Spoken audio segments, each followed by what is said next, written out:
저는 거울 중에 거울입니다. 여러분들이 올바른 마음가짐으로 산상수훈 말씀을 들으면 매 시간이 새로워지는 시간이 될 것입니다.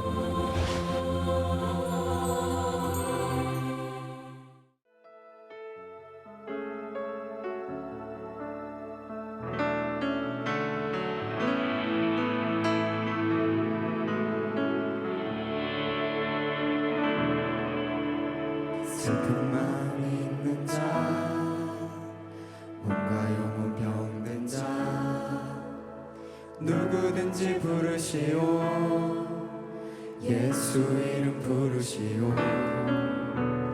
그 이름을 믿는 자, 그 이름을 부르는 자, 그가 어떤 사람이든 그는 구원 얻으리.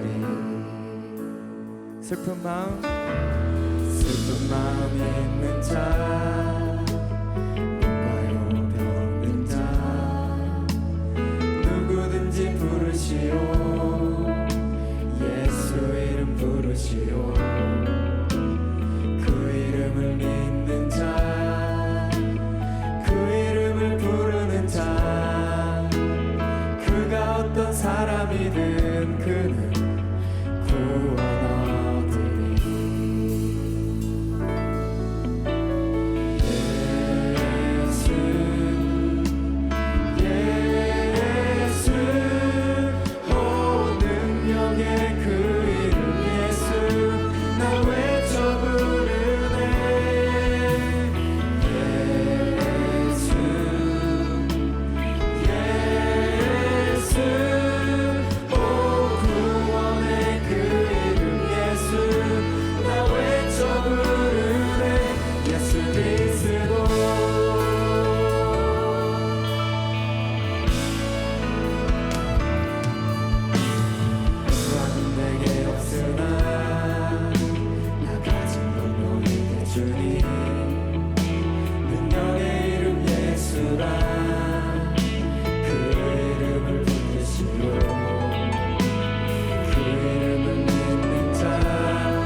말씀 함께 보시겠습니다. 오늘 우리에게 주시는 하나님의 말씀은 마태복음 5장 13절 말씀입니다.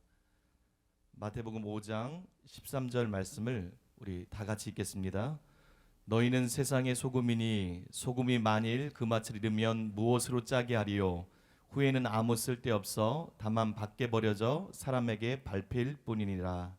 아멘. 자, 오늘은 주보에 나와 있는 대로 소금에 대한 두 번째 시간이고 마지막 시간인데요. 맛있는 소금의 비참한 최후, 뭐 이렇게 정해봤는데, 본문 말씀을 보면 너희는 세상의 소금이니 소금이 만일 그 맛을 잃으면 무엇으로 짜게 하리요? 후에는 아무 쓸데없어 다만 밖에 버려져 사람에게 밟힐 뿐이니라. 이렇게 나와 있어요. 그죠? 이 말씀을 간단히 보시면 이게 뭡니까? 경고입니다. 경고. 예수님이 이제 축하를 했어요. 축하. 심령이 결한 자는 복이 있다. 천국이 저희 것이다. 애통하는 자 복이 있다. 위로를 받을 것이다. 온유한 자는 복이 있다. 땅을 기업으로 받을 것이다. 마지막으로 을을 위해서 핍박을 받는 사람은 복이 있다. 천국이 저희 것이다. 거짓으로 너희를 악하다고 핍박하면 하늘에서 너희 상이 크다. 전에 선지자들이 그렇게 했느니라. 복이 있다, 복이 있다, 복이 있다가 다 이 땅에서 말하는 그런 복 받았다는 의미가 아니라 하나님의 인정을 뜻하는 거예요. 너희는 하나님이 인정하는 사람들이다. 그래서 축하한다. 이런 복이 있을 것이다. 궁극적인 구원을 말하는 거죠, 그죠? 그래서 이제 이런 것들을 유업으로 받게 될 것이다. 그러니까 이 앞에 팔복에서는 예수님이 축하를 하신 거예요. 누구에게? 회개한 사람들에게. 상가 조의를 표합니다. 회개 안 한 사람들. 죽는 게 문제가 아니야. 지옥 가게 생겼는데 뭐 자기 죄를 못 깨닫는 사람들. 애통하고 회개하지 않는 사람. 하나님 말씀을 두려워하지 않는 사람들. 이 세상에서 제일 축하받을 사람들은 바로 구원받은 사람들이에요. 믿습니까? 팔복의 사람들, 회개한 사람들, 믿은 사람들, 구원받은 사람들. 이 이상 복이 없기 때문에. 그래서 여러분 앞에서는 축하를 하셨어요. 예수님이. 축하를 하고 난 다음에 이제 축하를 받은 팔복의 사람들에게 바로 예수님께서 경고하신 거예요. 왜냐하면 이 사람들이 구원받은 게 사실이지만 위험성이 있기 때문에 예수님께서 바로 경고하네요. 너희는 세상의 소금이다. 팔복의 사람이 됐기 때문에 너희는 세상의 소금이다. 그런데 소금이 그 맛을 잃으면 무엇으로 다시 짜게 할 수 있겠냐? 아무 짝에도 쓸데없기 때문에 버려진다. 그러니까 너희가 절대로 맛을 잃어버리면 안 된다. 이렇게 경고하고 계신 거예요. 한 번 구원은 영원한 구원이 아니다. 그렇게 말하는 거예요. 너희가 절대적으로 안전한 게 아니다. 너희가 구원받고 축하할 만한 일이지만 절대로 맛을 잃어버리지 말아라. 예수님께서 여기서 엄중하게 경고하셨어요. 근데 이 예수님의 이 말씀을 우리나라 사람 입장에서는 참 이해하기가 힘듭니다. 왜냐하면 우리나라 사람들은 바닷물을 말려서 소금을 얻잖아요. 그죠? 이런 소금은 맛을 잃어버릴 수가 없어요. 맛 잃어버린 소금 본 적 있어요, 여러분? 맛을 잃어버린 소금 본 적이 없죠, 태어나서. 소금은 맛을 잃어버릴 수가 없어요. 소금이 염화 나트륨인데 이게 완전한 화합물이기 때문에 이 염화 나트륨에서 맛만 빠져나가는 것은 불가능합니다. 완전히 불가능합니다. 근데 왜 예수님께서 자꾸 소금이 맛을 잃어버린 것을 경고하고 있느냐? 그거는 여러분 우리나라하고 상황이 다르기 때문인데 이 팔레스타인에는 암염이 많아요. 소금 기둥이라고 말할 수 있는 것들. 이 소금 기둥, 흙, 돌, 뭐 소금 이런 게 같이 막 있는 건데 비가 오면은 소금은 잘 녹잖아요. 그래서 소금기는 다 흘러내려가. 나중에 보면 한 개도 안 짜요. 소금 맛이 다 떨어져 가지고 한 개도 안 짜니까 소금으로 쓸 수가 없죠. 또 예수님 당시 때 팔레스타인에서 사용하던 소금은 소금 기둥이 아니라 할지라도 그 염화나트륨과 더불어서 상당량의 불순물을 포함하고 있었어요. 그래서 집에서 보관을 잘못하면 물에 잘 용해되는 염화나트륨 성분은 녹아서 없어져 버리고 불순물만 남게 됩니다. 그 불순물만 남아도 그게 마치 소금같이 보여요. 신가루고 소금처럼 보여요. 문제는 뭐냐면 짠맛이 없어. 짠맛은 하나도 없는 신가루가 남는 거예요. 이런 소금을 두고 예수님께서 지금 말씀하고 있다는 것을 여러분들이 이해하시면 될 것 같습니다. 이렇게 맛을 잃은 소금은 아무 쓸모가 없어요. 어느 정도 쓸모가 없느냐? 거름으로도 쓸모가 없어요. 아무 쓸모가 없는 겁니다. 그럼 아무 쓸모가 없으니까 버릴 수밖에 없죠. 밖에 버려져 가지고 사람들이 이거를 막 짓밟고 지나가요. 근데 이게 슬프게도 기독교인들이 팔복의 맛을 잃을 때 일어나는 일이에요. 목사든 장로든 권사든 집사든 팔복의 맛을 잃어버리면 여러분 사람들의 발에 밟혀요. 저는 이게 지금 한국교회의 현실이라고 생각합니다. 한국교회는 사실 그 규모에 의하면 정부나 언론이나 국민으로부터 상당히 이렇게 대접을 받아야 됩니다. 그리고 한국교회 눈치를 봐야 정상이야. 규모를 보면. 근데 아무도 눈치 안 봐. 대통령도 정부 여당도 언론들도 국민들도 아무 눈치 안 봐. 그냥 마구집밥죠. 마구집밥. 멸시천대를 당하고 있어. 네, 한국교회가 맛을 잃었다는 거. 핍박은 있을 수 있어요. 초대교회도 핍박이 있었어요. 초대교회에 핍박이 있었는데도 초대교회가 맛을 잃지를 않으니까, 서로 사랑하고 성령 충만하고 맛을 잃지 않으니까 백성들이 그들을 칭송하더라 이렇게 나와 있잖아요. 지금 여러분 거리에 나가봐, 직장에 가봐, 백성들이 기독교를 칭송합니까? 아닙니다. 왜? 이거는 자업자득이. 한국교회가 맛을 잃었다. 목사들부터 맛을 잃어버렸다. 기독교인들이 맛을 잃어서 이렇게 된 거예요. 지난 시간에도 말씀드린 것처럼 소금의 맛을 잃는 것은 팔복의 특성을 잃어버리고 그 위에 산상수훈 말씀대로 살지 못하는 것을 뜻하는 것입니다. 그게 소금의 맛이에요. 우리가 지켜야 될 게 뭐냐? 돈이 아니에요. 우리가 지켜야 될 게 뭐냐? 명예나 건강이 아니에요. 그것도 지켜야 되지만 우리가 정말 목숨 걸고 지켜야 되는 게 뭐냐? 맛이에요. 맛. 소금의 맛. 이 맛을 지켜야 돼요. 그리스도인들에게 가장 중요한 임무가 그것이에요. 맛이 없으면 그리스도인이 아니야. 팔복의 특성들을 지키는 거예요. 그래서 저는 왜 소금의 맛을 지키는 것이 그렇게 중요한지, 그렇게 결정적으로 중요한지, 절대적으로 중요한지 세 가지로 정리해서 여러분들에게 말씀드리겠습니다. 첫째로 따라해 보겠습니다. 맛을 잃으면 쓸모가 없다. 상식적인 말이죠. 소금이 맛을 잃으면 아무 쓸모가 없어요. 본문에도 나타나 있지만 누가복음 14장 34절이와 35절에는 이것이 더 잘 나타나 있습니다. 소금이 좋은 것이나 소금도 만일 그 맛을 잃으면 무엇으로 짜게 하리요. 땅에도 거름에도 쓸데없어 내버리느니라. 들을 귀가 있는 자는 들을지어다 하시니라. 하나님께서는 우리 믿는 자들이 팔복의 사람으로서 서기관과 바리새인보다 나은 의를 가지고 이 세상에 살아감으로써 서기관 같은 종교인 아니고 바리새인 같은 종교인 아니고 대제사장 같은 종교인 아니고 정치 목사 같은 것들 말고 그건 세상의 소금이 아니야. 그들 자체가 가장 큰 어두움이야.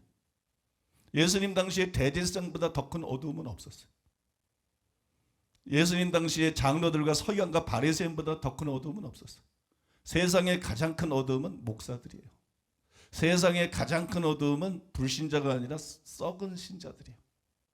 썩은 신자들, 가짜 신자들, 외식자들. 이게 가장 혐오스러워. 가장 혐오스럽고 이게 사실은 어둠이에요. 예수님은 우리가 팔복의 사람으로서 서기관과 바리새인보다 나은 의를 살아가짐으로써 세상의 소금이 되기를 원하십니다. 믿습니까? 근데 우리가 맛을 잃어버리면 소금이 될 수가 없어요. 나는 목사인데, 나는 선교사인데, 나는 기독교인데, 집사인데, 장로인데 이런 거 다 소용없어요. 소금의 맛을 갖고 있어야 세상의 소금이 되는 거지. 소금의 맛을 잃은 목사를 어디다 쓰느냐? 소금의 맛을 잃은 그 선교사를 도대체 어디다 쓰느냐? 소금의 맛을 잃은 장로와 권사들을 어디다 써요?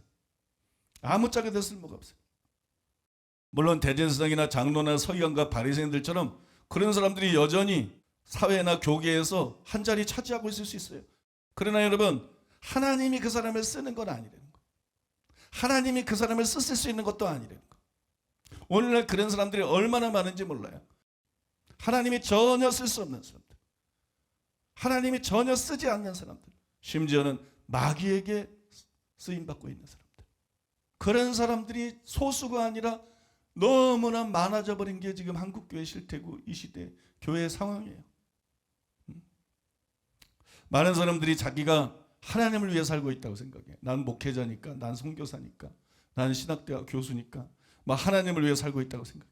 그러나 하나님은 마디른 자를 쓰지 않으십니다. 교회 일을 성교를 열심히 하고 있다 그래서 하나님을 위해서 하는 것이고 하나님께 쓰임 받는 것이다. 이런 망상은 벗어나야 돼요. 내가 맛을 잃지 않았어야 하나님을 위해 살고 있는 거야. 너 심령이 가난하냐? 넌 정말 애통하는 자냐? 자기 죄 때문에. 너 정말 하나님 말씀 때문에 두려워하고 정말 네 죄 때문에, 네 악함 때문에, 정말 네 영혼 때문에, 네가 회개치 않은 것 때문에, 네가 변화되지 않은 것 때문에 두려워하고 고민하는 거야. 그거 없으면 다 소용없는 거예요. 팔복에 대해서 다 세부적으로 그런 말씀을 드릴 수가 있어요. 맛을 잃어버린 자가 하나님 말씀대로 살 수가 없어요. 맛을 잃어버렸는데 하나님께 쓰임받을 수 없어요. 누구도 하나님께 쓰임받을 수 없어요.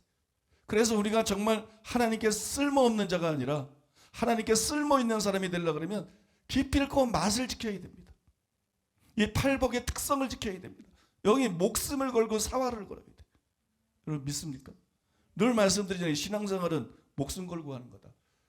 하나님이 우리를 구원하기 위해서 목숨 내놔서 구원하시는 거고요. 예수님은 처음부터 사람들이 막 따르는 거 좋아하지 않으셨어요. 나를 따르든 십자가를 지고 나를 따르라 그랬어요. 목숨 걸고 따르는 겁니다. 믿습니까? 신앙생활보다 중요한 게 없어요. 제일 중요한데 우리는 목숨을 걸지 않나요? 그죠? 나라를 위해서도 목숨을 거는 걸 뭐 자랑스러워하는데 왜 자기 영혼을 위해서 목숨을 안 걸어? 신앙생활은요 목숨 걸고 하는 겁니다. 믿습니까?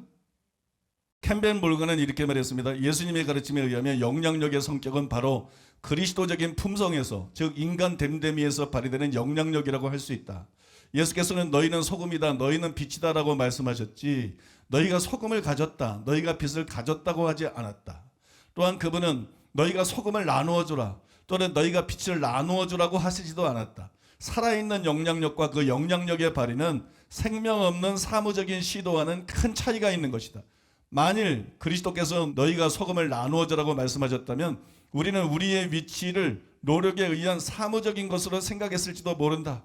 그러나 주의 말씀 속에는 그런 사상이 없다. 왕께서는 인간의 근본적인 존재 자체에서 시작하시면서 너희는 뭐뭐이다, 너희는 소금이다 라고 말씀하시는 것이다. 당신이 한 가정의 가장이라고 가정해보자. 그러면 당신은 자녀들에게 무엇으로 영향을 끼치겠는가? 잘 되라는 말을 통해서인가? 그렇지 않다. 당신 자신의 됨됨이를 통해서만 영향력을 행사할 수 있다. 당신의 자녀들에게 영향을 미치는 것은 그들을 성장시키든 그들을 버려놓든 상관없이 바로 가장 깊은 곳에 형성되어 있는 당신의 인격인 것이다. 이를 피할 수 있는 길은 없다. 만약 우리가 우리 자녀들에게 착해야 한다고 늘 말하면서도 우리 자신이 악한 상태에 있다고 가정해보자. 그러면 아이들은 어떻게 되겠는가? 어쩌면 하나님의 은혜로 어떤 다른 사람이 그를 성장시켜 준다든가 그들을 이끌어 준다든가 하여 그 아이들이 착하게 될지도 모른다. 그러나 우리 자녀들이 선하게 되기를 원한다면 우리가 먼저 선해지는 것이 반드시 필요한 것이다. 우리의 영향력은 우리의 됨됨이에서 나오는 것이다. 우리가 원하든 원치 않든 우리의 됨됨이는 우리가 세상에 끼칠 수 있는 영향력의 성격을 결정짓는다. 목사가 된다고 하나님 위해 살 수 있는 게 아니고, 선교사가 된다고 하나님을 위해 살 수 있는 게 아니고, 반사가 된다고 하나님 위해 살 수 있는 게 아니고, 결국은 여러분 우리 됨됨이를 통해서만 세상의 소금이 될 수 있는 거예요. 우리 됨됨이를 통해서만 세상의 빛이 될 수 있는 거예요.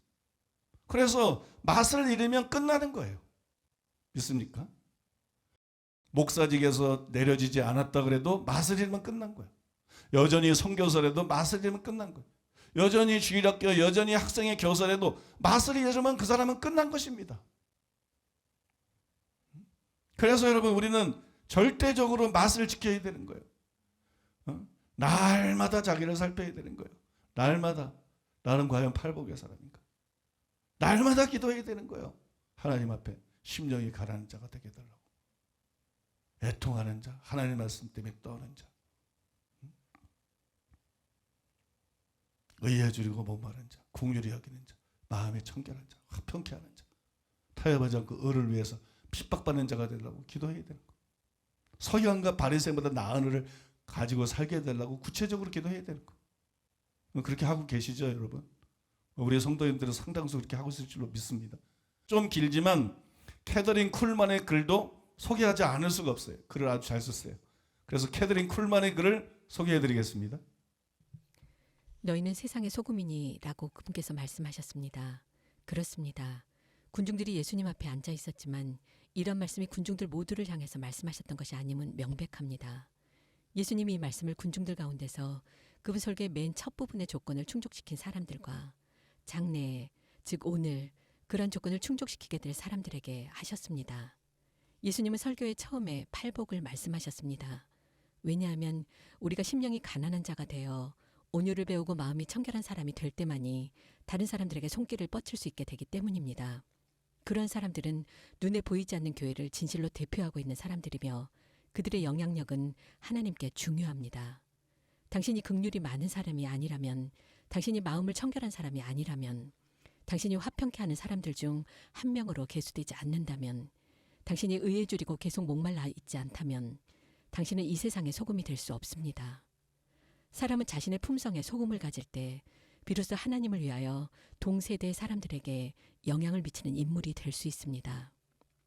사람은 자신이 가지고 있는 이상의 것을 누군가 다른 사람에게 주는 것은 불가능합니다. 복음사역자로서 나는 내 자신이 경험해온 것보다 더 큰 영적인 깊이를 회중들에게 주는 것은 불가능합니다. 당신이 목사라면 다음의 사실을 기억해 주십시오. 당신의 회중들에게 하나님을 실제적이 되게 하는 것은 당신의 말이 얼마나 유창한가, 당신의 지식이 어느 정도인가, 학위를 가지고 있는가 하는 것이 아닙니다. 당신이 강단에 설 때 당신 자신이 지금 가지고 있는 것보다 더 큰 영적 깊이를 당신 교회 회중들에게 줄 수는 없습니다. 마찬가지로 당신은 스스로 경험한 그 이상의 것을 다른 사람에게 주는 것은 결단코 불가능합니다. 또 당신이 직접 경험한 것보다 더 큰 영향력을 다른 사람에게 행사하는 것도 불가능합니다. 당신이 행사하는 영향력은 지금 있는 그대로의 당신이라고 하는 영향력입니다. 자기가 하는 말만으로 다른 사람에게 뭔가의 영향력을 미치는 사람은 단 한 명도 없습니다. 반복해서 말씀드립니다. 자기가 말하는 것만으로 다른 사람들에게 큰 영향을 미치는 사람은 아무도 없습니다. 그 사람이 자신의 존재에 가장 깊은 곳에 있는 상태에서 나오는 말을 할 때 비로소 그는 다른 사람들에게 참으로 영향을 미치게 됩니다. 여러분의 아버지나 어머니가 자기 아들이나 딸에게 미치는 영향력은 지금 있는 그대로의 당신의 영향력입니다. 당신은 당신의 자녀에게 이래야 돼요, 저래야 돼요라고 최후의 심판날까지 계속 말할 수 있지만 만일 당신은 자녀들에게 독촉하면서도 당신 자신은 그러한 사람이 아니라고 당신 자녀들이 알고 있다면 당신의 말은 어떠한 의미도 없어져 버리고 말 것입니다. 그러므로 당신에게는 영향력이 전혀 없습니다. 종종 인용되는 다음 속담을 여러분이 듣는다면 모두가 미소를 지을 것을 나는 알고 있지만 지금 여기서 그것을 인용하기로 하겠습니다. 그것은 참으로 진실이기 때문입니다. 당신의 사람됨이 너무나 크게 말하고 있으므로 당신이 하는 말이 들리지 않습니다. 오늘날 살아있는 그리스도인으로서 가장 성공하고 있는 사람은 하나님께 자신을 너무나 헌신하고 있기 때문에 자신의 경험을 파는 일 따위를 필요로 하지 않는 사람들입니다. 사람들은 그런 사람들의 삶에 의해 그런 사람들이 가지고 있는 기독교에 자연스럽게 마음이 끌리게 됩니다. 그리고 그런 사람들의 영향력은 사람들을 그리스도께 인도합니다. 그것이야말로 참으로 예수님께서 너희는 세상의 소금이니라고 하신 말씀의 진정한 의미입니다. 여러분 잘 들으셨죠? 정말 맞는 말이고 정말로 도전되는 말이에요. 그래서 하나님은 우리의 외모를 보지 않아요. 그래서 하나님은 우리의 조건이나 지식을 보지 않습니다. 하나님의 불꽃 같은 눈으로 보는 게 뭐냐면 팔복의 사람이냐 이거예요. 학벌 하나님 관심 없어요. 여러분 하나님의 사람에게 보는 것은 팔복의 사람인가 그것입니다. 그 다음에 산상수훈대로 살려고 하는가 그것이 지멋대로 사는가 아니면 주님 말씀대로 산상수훈대로 살려고 하는가. 학벌이고 재산이고 배경이고 뭐 성공했고 뭐 이쁘고 안 이쁘고 다 소용없습니다. 하나님은 딱 그거 보셔요. 팔복의 사람인가? 산상수훈대로 살려고 하는 사람인가? 그런 사람만 구원받아요. 그런 사람만 천국 가요. 나머지는 이 땅에서 뭐 성공했던 실패했던 이렇게 살았던 저렇게 살았던 다 나중에 지옥에 쓸어놨습니다. 그러니까 뭐가 중요한 겁니까?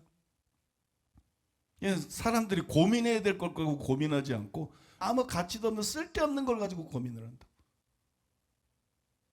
우리가 고민해야 될 것은 정말 내가 팔복의 사람이냐 아니냐, 정말 내가 산산수훈대로 사는 사람이냐 아니냐, 그걸 가지고 고민해야 돼요. 믿습니까? 영적인 사람들은 팔복의 사람이 아니면 산산수훈대로 살지 않으면 천국 못 가고 지옥 가는데, 정신 차리고 결단하고 하나님 앞에 회개하고 기도하고 매달리고 자기 악을 고치고, 그러지 않은 사람들도 많아. 너무 마음이 세상적이기 때문에. 근데 내가 그런 사람들을 위해서 한마디 말씀드리면, 팔복의 사람이 되고 산상수훈대로 사는 사람이 되는 것은 구원하고만 관계되어 있는 게 아니에요. 그건 여러분의 미래하고 관계되어 있는 것입니다. 그건 여러분들이 이 땅에서 어떤 삶을 살게 될지를 결정짓습니다. 왜냐하면 좋은 학교 나오고 뭐 실력 있고 뭐 배경 있고 이런 사람이 유리해요. 그런 사람은 잘 살 수 있어요. 당연히 그렇죠. 그러면 좋은 학교 못 나오고 실력 없고 배경 없고 이런 사람은 다 실패자로 사느냐? 뭐 일반적으로는 그렇죠. 근데 이거를 반전시키는 것이 있어요. 그게 영이에요. 옛날에는 체력이 제일 중요해서 주먹이 제일 중요해. 짐승의 세계가 그렇잖아요. 암놈 놔두고 둘이 들이받고 싸워가지고 그게 힘센 놈이 장땡이야. 그렇지 않아요? 이건 뭐 힘의 세계야, 힘의 세계. 근데 사람도 체력이 강한 사람이 있고 체력이 약한 사람이 있고, 달리기 잘하고 운동 잘하는 사람이 있고 못하는 사람이 있고. 근데 그게 사람의 운명을 결정짓습니까? 달리기 잘하는 순으로, 주먹 센 순으로? 그게 아니잖아. 그거보다 훨씬 중요한 게 공부 잘하는 거잖아. 육신적으로 얼마나 강하냐 안 강하냐를 정신이 뛰어넘게 만들잖아요. 그죠?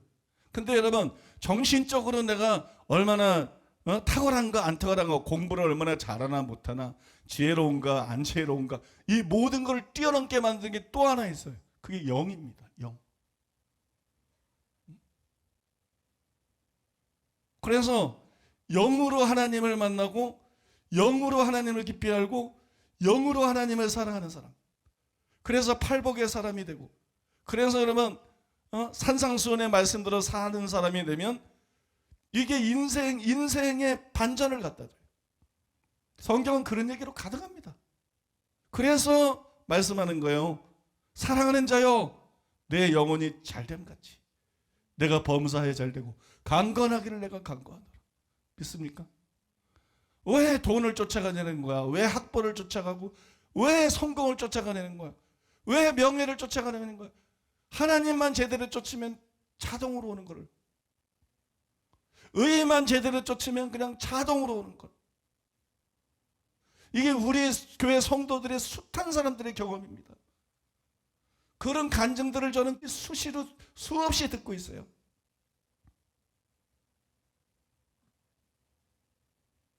여러분, 팔복의 사람이 되는 것보다 중요한 거 없어요. 그 맛을 잃어버리지 않는 것보다 중요한 게 없어요. 믿습니까? 그 맛을 지키는 것보다 더 중요한 게 없어요.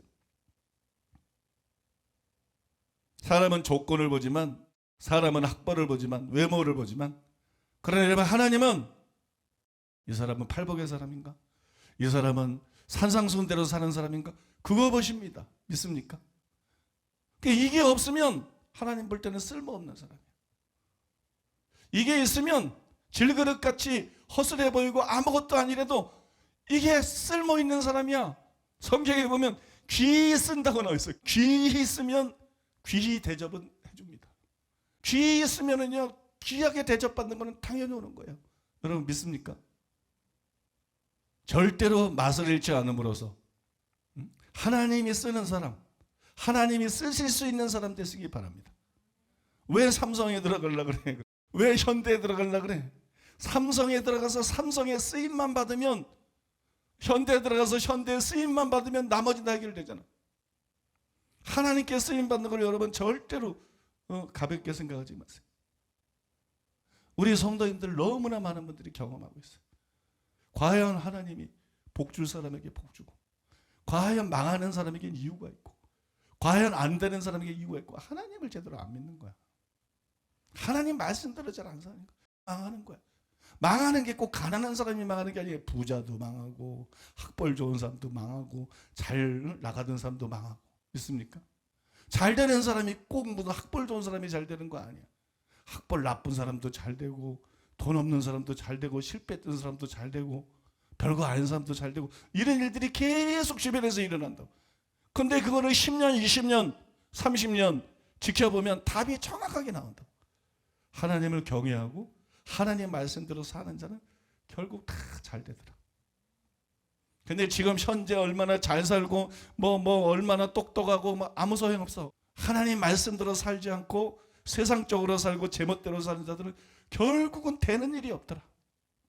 결국은 벽에 부딪히고 결국은 망하더라. 청년들 잘 들으세요. 나이 어린 분들 잘 들으세요. 이게 여러분의 미래입니다. 예언이면 딴 거 아니야. 여러분들이 목표를 바르게 가지고 팔복의 사람이 되고 산상수훈대로 살면 여러분의 미래는 무조건 잘 되게 돼 있어. 나중에 어려운 과정을 조금씩 겪기는 해도 나중에 결과적으로는 무조건 잘 되게 돼 있어. 믿습니까? 근데 여러분들이 어떤 명문대를 나오고 아무 소용없어요. 팔복의 사람이 못 되고 하나님 말씀대로 살지 않고 세상적이 되고 자기 마음대로 살아가면 비참해집니다. 나이가 들면 될수록 되는 일도 없고 길도 없고 비참해집니다. 그러다 지옥 갑니다. 그래서 지옥에서 영원히 뒹구르고 지옥에서 영원히 아우성치고 지옥에서 영원히 후회하고 그게 자기 운명이야. 그래서 신앙생활은 목숨 걸고 해야 돼. 믿습니까?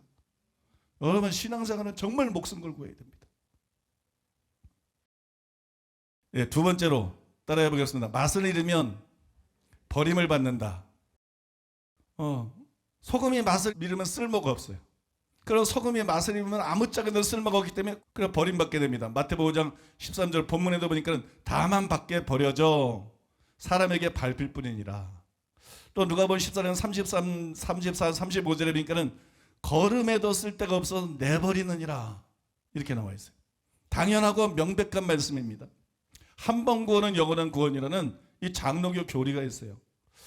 내가 아주 제일 분노하는 게 이 교리입니다. 이 교리 때문에 지옥 가는 사람이 너무 많기 때문에 앞으로도 이 교리 때문에 너무 많은 목사와 신자들이 계속해서 재림 때까지 지옥에 갈 것이기 때문에 이건 거짓 교리입니다. 한 번 구원은 영원한 구원이다.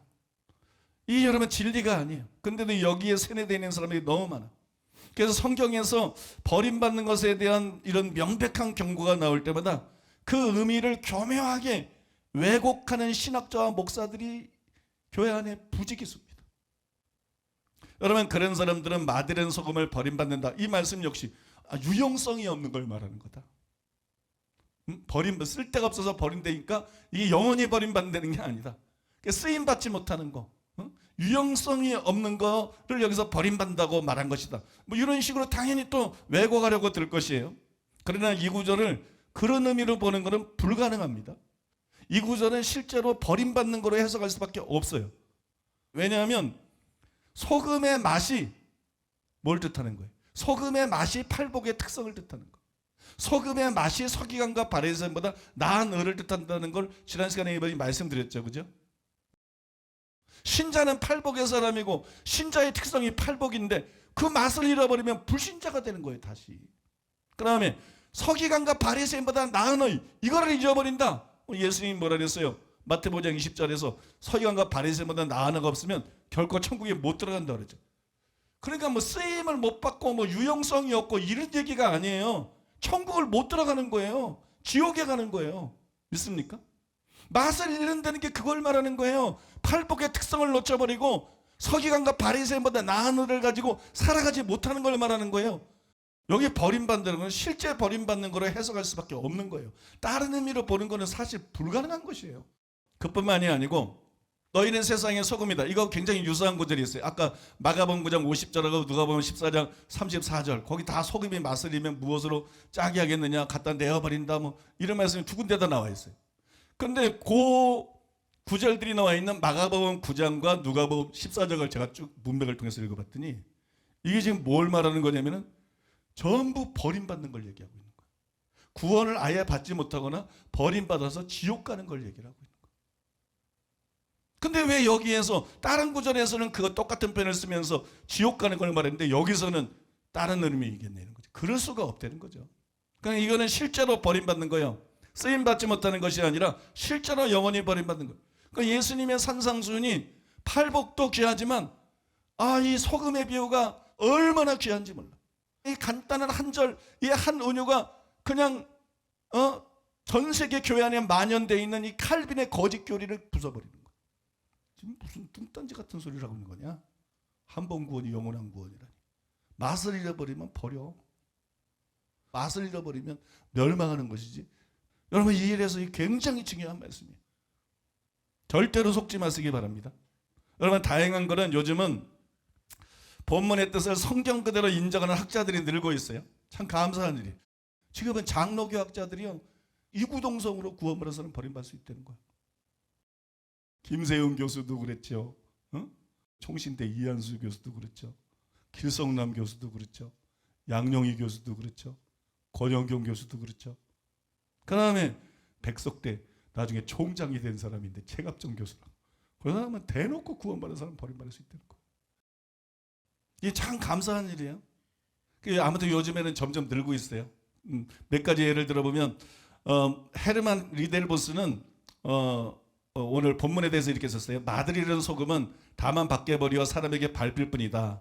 이와 마찬가지로 예수님의 제자들에게서 짠 영향이 방출되지 않는다면 그들에게는 천국에서의 장래가 없다. 밖에 버려라는 문구는 이 문맥에서 대단히 의미심장한 것이다. 이러한 의미에서 선한 행위는 참으로 천국에 들어가기 위한 조건이라고 할 수 있다. 굉장히 명백하게 얘기했죠. 양용희 교수님 책에 보니까 양용희 교수님 이렇게 말했어요. 그리스도인의 소금 맛은 팔복에 묘사된 그리스도인의 특징적인 성품이다. 그런데 만일 그리스도인이 그러한 성품을 말과 행위 가운데서 드러내지 못한다면 그는 하나님 앞에서 무용지물이 되어 결국에는 하나님께 거절당하게 된다는 것이다. 이는 제자에게 그 구별된 성품이 얼마나 본질적인 문제인가를 보여준다. 그렇게 썼어요. 그 다음에 권영인 교수님 거 하나 더 소개하면 권영인 교수님 이렇게 썼어요. 제자들이 그리스도를 따르는 자로서 응당 드러내야 할 본연의 맛을 잃어버린다면 그들은 버림을 당한다. 곧 그들은 천국에서 아무런 미래로 누리지 못할 것이다. 짠맛을 잃으면 우리는 2등 제자가 되는 것이 아니라 아예 제자로서의 자격 자체를 상실한다. 표현이 참 좋아요. 짠맛을 잃으면, 팔복의 특성을 잃어버리면 2등 제자가 되는 게 아니다. 아예 제자로서의 자격을 상실한다. 버림받아 지옥에 가고 멸망받는 거예요. 이게 예수님이 말씀하신 말씀의 실제 의미예요. 소금이 맛을 잃는다는 것은 앞에 나오는 팔복의 특성을 잃어버리는 것이고, 여러분 그 외에 뒤에 나오는 산상수훈 교훈대로 살지 못하는 것을 뜻한다고 말씀드렸죠.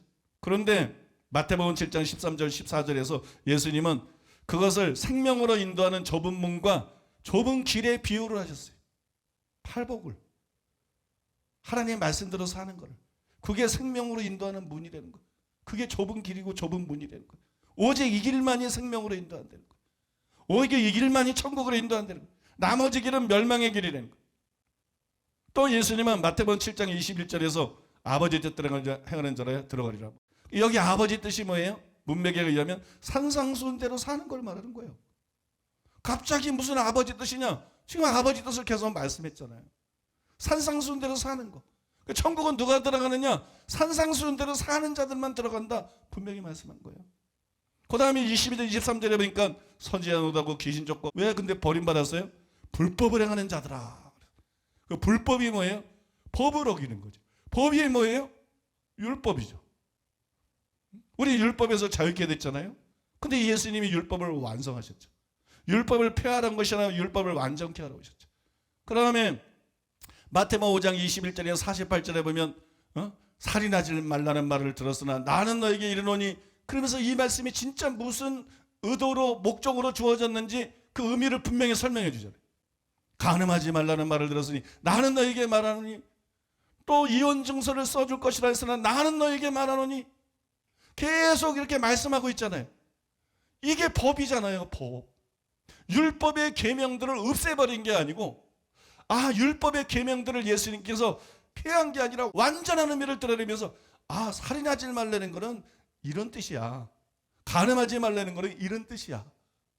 이혼 증서를 써주라는 거는 이런 뜻이야. 이해되십니까, 여러분? 이거를 지키면 불법이 아니죠. 이거를 안 지키면 불법이죠. 그러니까 산상수훈의 말씀대로 살면 불법이 아니지만 산상수훈의 말씀을 무시하고 제멋대로 살면 목사든 뭐 총회장이든 아무 소용없어. 초대교회 목사든 불법을 행하는 자라 다 지옥불에 던져지는 거야. 뭐 예외가 없어. 선교사든 뭐든 하나님은 그런 거 가산점을 안 줘요. 응? 아니 뭐 세상 일은 목사만큼 안 힘들어. 뭐 선교사만 고생해. 뭐 세상 일은 선교사만큼 안 힘들어. 아프리카나 뭐 오지는 몰라도 그런 거 가지고 가산점 안 줍니다, 여러분. 응? 그 다음에 마지막으로 마태복음 7장 24절 27절에서 집 지는 자의 비유를 말씀하잖아요. 누구든지 나의 말을 듣고 행하는 자는, 또 뒤에 보면 나의 말을 듣고 행하지 않는 자는, 나의 이 말이 뭐예요? 산상수훈이지. 예수님께서 산상수훈 팔복에서부터 쭉 말씀하시다가 마지막 부분에 나의 이 말 그랬는데, 그죠? 산상수훈이지. 나의 이 말을 듣고 행하는 자는 반석 위에 집 지은 사람과, 나의 이 말을 듣고 행하지 않는 자는 모래에 집 지은 사람. 비가 오고 바람이 불고 창수가 나고 그러면 모래에 집은 집은 다 무너진다는 거잖아. 신앙생활을 다 헛게 무효가 된다는 거잖아. 아니 예수님이 거듭 산상수훈의 결론에서 이렇게 말씀하고 있잖아요. 근데 예수님의 말씀과 표현만 달라. 좁은 문 좁은 길 아버지 뜻대로 가는 자, 뭐 불법 뭐 반석 위에 집 짓는 자, 표현만 다른데 예수님은 계속 똑같은 얘기를 하고 있는 거야. 산상수훈대로 살고 있는 자는 천국 가고, 산상수훈을 무시하고 제멋대로 사는 자는 지옥 간다. 선지자 노릇해도 마찬가지다. 귀신 쫓아도 마찬가지다. 많은 권능을 해도 마찬가지다. 쉽게 말해서 목사들도 마찬가지다. 선교사도 마찬가지다. 믿습니까? 그 다음에 엄청난 능력을 받는 세계적인 전도자도 마찬가지다. 산상수훈대로 살면 천국 가고, 산상수훈대로 못 살면 세계적인 전도자도 지옥 보내고, 목사도 지옥 보내고, 그 누구도 지옥 강벌을 피할 수 없다. 이게 산상수훈의 결론이에요. 아니 이게 산상수훈의 결론인데 소금이 그 맛을 잃으면 무엇으로 짜게 하느냐? 아무데도 쓸데없어 버려니라. 이 버린다는 것 갖다가 이게 진짜 영원히 버림받는 걸 말하는 게 아니야. 이게 유용성을 잃어버린 걸 말하는 거야. 쓰임받지 못하는 걸 말하는 거야. 여러분 그렇게 그 말씀을 해석한다는 게 정상이냐고. 정상이 아니지. 절대로 여러분 그런 뜻이 아닙니다. 그죠? 그거는 성경에 대한 명백한 곡해이고 그거는 미혹입니다. 세 번째로 맛을 잃으면 사람에게 밟힌다. 소금의 맛을 잃으면 쓸모가 없어요. 버림을 받습니다. 그 결과 사람들의 발에 밟힙니다. 사람에게 밟힐 뿐이니라 그랬어요. 맛 잃은 소금을 누가 존중합니까? 그죠? 그걸 누가 귀하게 여기고 대접하겠어요? 맛 잃은 소금은 하나님도 존중해 주지 않을 뿐만 아니라 사람들도 존중하지 않습니다. 그래서 맛을 잃어버리는 사람들은 발에 밟힙니다. 이게 맛 잃은 소금들이 가득한 한국교회 불행이에요. 한국교회 지금 보세요. 정부에 밟힙니다. 언론에 밟힙니다. 정교조에 밟히지. 국민들에게 밟히지. 그죠? 여러분 직장에 가서 교회 다닌다 그러면 사람들이 안 좋아하잖아요. 눈살 찌푸리잖아요. 여러분 한국뿐만이 아니에요. 유럽도 마찬가지예요. 미국 교회들도 마찬가지예요. 이게 왜 이렇게 됐느냐? 교회가 맛을 잃은 것입니다. 팔복에 맛이 없어. 목사라는데 팔복에 맛이 없어. 신자라는데 팔복에 맛이 없어. 교회라는데 재정 쓰는 거나 사역하는 거라 보면 팔복에 맛이 없어. 팔복에 맛을 잃어버렸다는 거예요. 우리가 잘못해서 우리가 밟히는 거는 당연한 거지만 더 큰 문제는 하나님의 영광이 가려진다는 거. 우리 때문에. 우리가 세상에서 소금과 빛의 역할을 잘 감당하면 하나님께 영광이 됩니다. 그래서 16절에서 너의 착한 행실을 보고 하늘에 계신 너희 아버지께 영광을 돌리게 하라. 그렇게 말씀한 거 아니겠어요? 그러면 반대로 우리가 세상의 소금과 빛의 역할을 감당하지 못하면 유대인들을 통해서 하나님의 이름이 모독을 받은 것처럼 우리 때문에 하나님의 이름이 모독을 받게 됩니다. 로마서 2장 23절부터 24절 거기에 보니까 이렇게 나와 있어요. 법을 자랑하는 내가 율법을 범함으로 하나님을 욕되게 하느냐. 기록된 바와 같이 하나님의 이름이 너희 때문에 이방인 중에서 모독을 받는도다. 그래서 오늘날 여러분 우리 목사들 때문에 하나님이 얼마나 모독을 당하고 있습니까? 그 다음에 우리 교계들 때문에 얼마나 하나님이 모독을 당하고 있습니까? 우리 기독교인들 때문에 하나님 이름이 이 땅에서 얼마나 모독을 당하고 있습니까? 날마다 이름이 거룩히 여김을 바르시오며 기도한다고 하나님의 이름이 거룩히 여김을 받는 게 아니에요. 우리가 맛을 잃지 않아야 됩니다. 맛을 잃지 않고 팔복의 사람으로 서기관과 바리새인보다 나은 의를 가지고 살아가야 하나님이 영광을 받으시는 거예요. 믿습니까? 그래야 하나님 이름이 영광을 받으시는 거예요. 그러므로 여러분 절대로 맛을 잃지 말고 살아감으로써 하나님을 영원롭게 하는 여러분들 되시기 바랍니다. 자, 마지막 5번째로 따라해 보겠습니다. 오늘날 교회들의 가슴 아픈 현실. 바닷물이 썩지 않는 이유가 뭔지 아세요? 다 아시죠? 바닷물이 썩지 않는 이유는 바닷물 속에 있는 소금 때문에. 근데 전 세계 바닷물의 평균 염도가 약 3.5%라 그래요. 그러니까 3.5%의 염분이 나머지 96.5%를 지탱하고 있는 거예요. 썩지 않게. 깨끗하게 존재하도록 지탱하고 있는 거예요. 3.5%의 소금만 있어도 나머지 96.5%를 싱싱하게 유지할 수 있다는 거예요. 굉장히 놀랍습니다. 마찬가지로 3.5%의 진짜 성도만 있어도 사회는 병들지 않는다는 거예요. 국가는 병들지 않는다는 거예요. 3.5%의 소금이 없어서 3.5%의 진짜 신자가 없어서 사회가 병든다는 거예요. 그 나라가 병들고 국가가 병든다는 거예요. 1899년 3월 1일자 대한 그리스도인 회보에 보면 이런 기사가 실렸습니다. 이번에 새로 난 북도 군수 중에 유력한 양반 한 사람이 말하되 예수교 있는 고을에 갈 수 없으니 영남 고을로 옮겨달란다니 어찌하여 예수교 있는 마을에 갈 수 없나뇨. 우리 교는 하나님을 공경하고 사람을 사랑하는도라. 교를 참 믿는 사람은 추호나 그런 일을 행치 아니하며 관장의 말을 거역하지 아니하는데 그러나 관장이 만약 무단히 백성의 재물을 빼앗을 지경이면 그것을 쉽게 빼앗기지 아니할 터이니 그 양반이 갈 수 없다는 말이 그 까닭인즉. 옛날 계산에서 여러분들 잘 이해하실지 모르겠는데 당시 기독교인의 인구가 1만 명 정도였어요. 전국의 기독교인 인구가 약 10,000명 정도 있었어요. 그때 우리나라 인구가 1,500만 명이었으니까 기독교인의 비율이 0.1%도 안 됐어요. 그런데도 기독교인들이 있는 곳에서는 부정과 부패가 있을 수 없었대요. 기독교인들 무서워서. 그래서 부정부패를 좋아하는 탕간오리가 기독교인이 있는 평안도, 함경도 지역으로 가기를 꺼리고 기독교인 없는 데로 자기를 보내달라. 여러분 그 내용을 다루고 있는 이 기사예요. 이게 정말 여러분 믿기 힘들 정도로 충격적인 그런 기사 아닙니까? 그때에 비해서 현재 기독교인의 비율은 비교할 수 없을 정도로 높습니다. 근데 나라가 왜 이 모양이죠? 그때는 0.1%도 안 됐는데 그런 효과가 나타났어요. 지금 뭐 20% 30% 막 떠들어대는데 왜 나라가 이 모양이에요? 온통 거짓투성이고 왜 이렇게 악해졌는지 모르겠어요. 그것은 여러분 교회가 소금의 역할을 제대로 하지 못했다는 증거인 거예요. 바꿔 말해서 그만큼 참된 신자가 적대는 거예요. 천국에 갈 자가 교회 안에 적대는 거예요.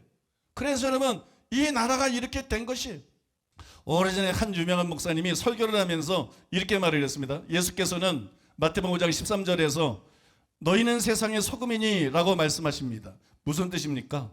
우리가 비록 세상에서 소수로 살아갈지라도 전체를 보존하는 소금의 역할을 제대로 감당해야 한다는 말입니다.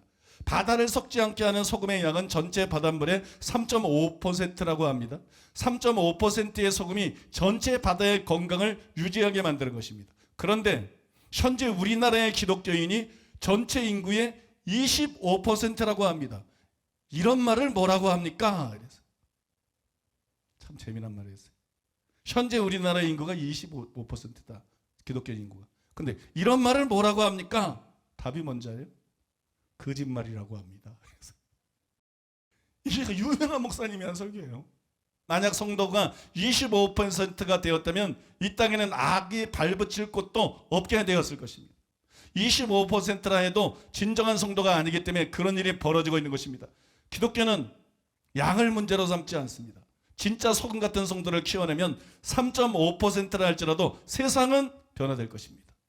굉장히 공명이 됩니다. 그러면 우리나라의 문제는 기독교의 문제. 우리나라의 문제는 대통령 문제 아닙니다, 여러분. 여당도 아닙니다. 언론도 아닙니다. 우리나라의 진짜 문제는 뭐냐? 우리나라의 진짜 문제는 기독교 문제입니다. 세상의 소금이 역할을 하는 게 기독교이기 때문에 세상의 소금이 25%라는데 이렇게 썩은 건 기독교가 썩었기 때문이야. 우리나라의 문제는요, 교회 타락 때문에 이렇게 된 거야. 교회 때문에 이렇게 된 거야. 그래서 여러분, 이게 교회가 깨어나야 되는데 이게 가능성이 별로 없어. 대제사장이 회개하겠어. 서기관이 돌아서겠어. 세례요한이 외치면 대제사장이 돌아설까? 예수님이 외치면 바리새인이 회개할까? 베드로가 외치면 회개할까? 인류 역사상 가장 위대한 하나님의 종들이 그 세대에 이렇게 집중돼가지고 여자가 낳은 자 중에 가장 큰 자인 세례요한, 하나님의 아들이고 메시아이신 예수님, 예수님의 수제자 베드로, 위대한 하나님의 사람 신약 성경의 3분의 1을 바울이 사역을 했는데 대제사장이 회개를 안 했어. 죽을 때까지. 장로들도 회개 안 하고 서기관들도 회개 안 하고. 나는 한국교회 회개 안 할 거라고 봅니다. 그래서 종교개혁하지만 나는 사실 아프리카를 더 생각해. 때묻지 않은 아프리카를 위해서 기도해. 아프리카.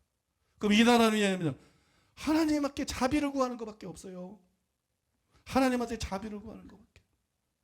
하나님 남은 자들이 있지 않습니까? 남은 자들을 보시고 의인 10사람을 보시고 주님 이 나라 살려주시옵소서. 주님 이 나라 불쌍히 여겨주시옵소서. 여러분 나라 위해서 열심히 기도하고 계십니까? 나라 위해서 기도하셔야 됩니다. 끊놓지 말고 끊임없이 기도하셔야 됩니다. 하나님의 자비에 매달려야 됩니다. 믿습니까? 주님 우리가 더 잘하겠습니다. 우리 교회가 더 잘하겠습니다. 깨어있는 많은 교회들도 있습니다. 나라 위해서 기도하는 많은 또 목사들이 있습니다. 그런 신자들이 있습니다. 그들의 기도를 들으시고 주님 이 나라에 자비를 베풀어 주시옵소서. 이 나라 불쌍히 여겨 주시옵소서. 주님 자격이 없지만 국민을 봐도 자격이 없고 교회를 봐도 우리 목사들을 봐도 자격이 없지만 주님 불쌍히 여겨 주시옵소서. 주님 긍휼히 여겨 주시옵소서. 주님 살려 주시옵소서. 하나님 우리에게는 희망이 하나님밖에 없습니다. 하나님이 역사하셔서 하나님 이 나라에 반전을 주시옵소서. 믿습니까? 그래서 여러분 우리는 정말 우리부터 회개하고 또 이 나라 목사들과 교회의 죄를 회개하고 동일시 회개하고 그러면 하나님께서 정말 자비를 베풀어 주시도록 은혜를 베풀어 주시도록 반전을 주시도록 이 나라 살려주시도록 기도해야 될 줄로 믿습니다. 끝으로 저는 항상 우리 교회가 음해를 받지만 않았다면 그래서 초대형 교회로 성장했다면 한국 교회를 개혁하고 이 나라를 살릴 수 있었을 텐데 그런 생각을 참 많이 해요. 하나님의 계획을 내가 다 헤아릴 수는 없지만 그런데 늘 아쉬움이 있어요. 그러던 중에 싱클레어 퍼거슨의 글을 읽었는데 이 싱클레어 퍼거슨의 글이 저에게 위로가 됐어요. 그건 이렇게 썼어요. 그리스도인으로서 우리는 인적으로나 수적으로 약하고 열세하기 때문에 좌절할 때가 너무 많습니다. 그렇지만 그리스도인의 수가 많아지고 커져야만 사회의 영향력을 행사할 수 있다고 유혹하는 사단의 거짓말에 속아 넘어가서는 안 됩니다. 예수께서 소금을 예로 든 것은 그리스도인이 겉으로 보기에는 값이 싸고 보잘것없는 것처럼 보여도 우리의 예상을 뛰어넘어 주변 세계에 영향력을 행사할 수 있음을 고무하기 위함입니다. 이게 저에게 그래 숫자가 문제가 아니지. 기도원도 싸울 때 300명 가지고 그 적국을 이긴 것인데 그래 하나님 앞에서는 숫자가 문제가 아니지. 모세는 혼자 기도해도 전쟁에서 이기는데 숫자가 문제가 아니지. 어쩌면 이 나라에 더 많은 그리스도인이 필요한 게 아닌지도 모른다. 영혼 구원을 위해서는 많은 영혼을 구원해야 되겠지만 이 나라 살리기 위해서 더 많은 그리스도인이 필요한 것은 아닌지도 모른다. 우리 교회 성도들 그 외에 깨어있는 성도들로 충분할 수도 있다. 진짜 중요한 것은 숫자가 아니다. 그럼 진짜 중요한 건 뭐냐? 우리부터 팔복의 사람인가? 우리부터 정말 서기관과 바리새인보다 나은 의를 가지고 살아가고 있나? 우리부터 정말 아버지의 말씀대로 살고 있나? 나라를 위해서 기도해도 아브라함의 기도를 하나님이 들으신 것처럼 의인 10사람이 되어서 나라를 위해서 기도해야 되는 거예요. 팔복의 사람이 되어서 나라를 위해서 기도해야 효과가 있는 거예요. 서기관과 바리새인보다 나은 의를 가지고 살면서 나라를 위해서 기도해야 효과가 있는 거 아니겠어요? 아버지의 뜻대로 행하는 자가 되어서 의인이 되어서 이 나라를 살려달라고 기도해야 효과가 있는 것이. 우리가 그렇게 살면서 정말 한국 교회를 위해서 기도하고 우리가 그렇게 살면서 정말 나라를 위해서 기도한다면 하나님이 이 나라 살려주시지 않겠습니까? 하나님이 우리의 그런 기도를 들어주시지 않겠습니까? 그래서 우리가 오늘 말씀을 읽고 다시 한번 각성하면서 하나님 앞에 기도하기를 원하는 것이에요. 하나님, 철저하게 팔복의 사람 되게 해 주시옵소서. 하나님, 철저하게 서기관과 바리새인보다 나은 의를 가지고 살아가는 사람 되게 해 주시옵소서. 입으로만 주여지하지 않고 철저하게 아버지의 뜻대로 행하는 자가 되게 해 주시옵소서. 의인 10사람이 되게 해 주시옵소서. 이 나라에 꼭 필요한 그런 의인이 되게 해 주시옵소서. 아브라함처럼 다니엘처럼 의인으로서 이 나라를 위해서 중보하게 해 주시옵소서. 그래서 하나님의 마음을 움직이고 전능하신 하나님께서 강한성한 편팔로 역사하심으로 한국교회 변화가 일어나게 해 주시옵소서. 우리가 그렇게 기도해야 될 줄로 믿습니다. 그런 제목으로 기도하며 나가겠습니다.